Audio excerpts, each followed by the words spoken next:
By now you may already be aware that America was on the verge of being completely destroyed by a gang of very powerful criminals who had made their way right into the heart of power. We didn't notice because they had become our most trusted leaders, entertainers, and politicians. But then things changed. In 2016, patriots in the US military took back power legitimately with the election of Donald Trump.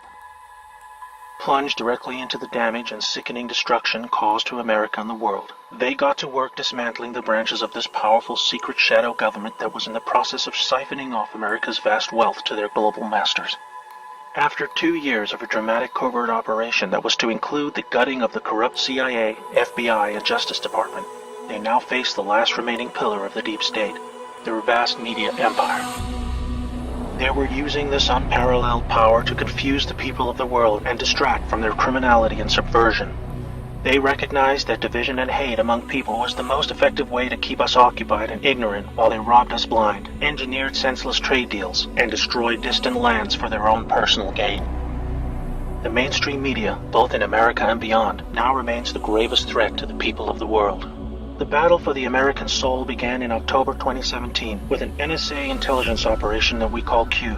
For the first time, the people were shown the reality of the world they live in, the extent of the corruption and crime that had been destroying their society for decades.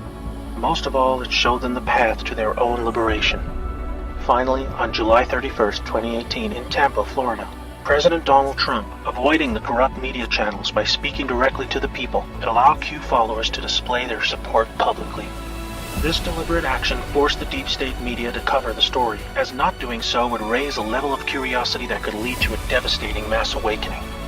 To defend against this, they joined together in an unprecedented combined global mass media assault against Q, hoping they could deter the public from discovering the truth about our world.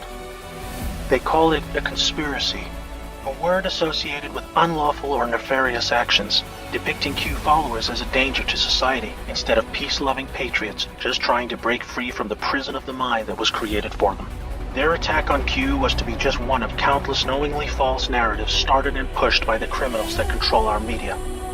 They said Trump colluded with Russia to win the 2016 presidential election. They said he was a puppet to Putin. They claimed he would hurt relationships with our allies. They said he would collapse the economy and the stock market.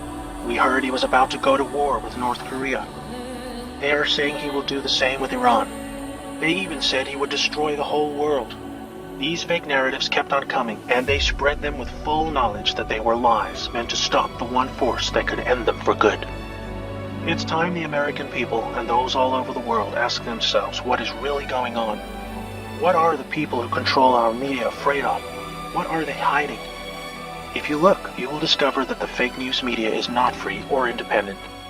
You will see it is just a propaganda arm of the deep state.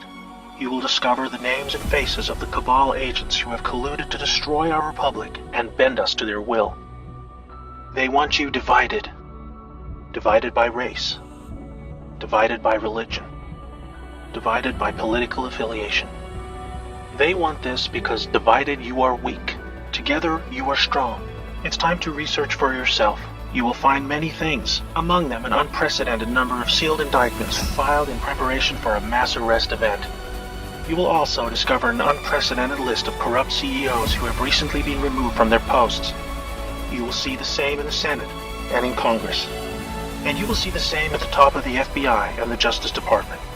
This movement is not about one person or a group of people. It is about we, the people. The world is currently witnessing the largest mass treason event in the living history. But instead of being fearful, we should be filled with hope.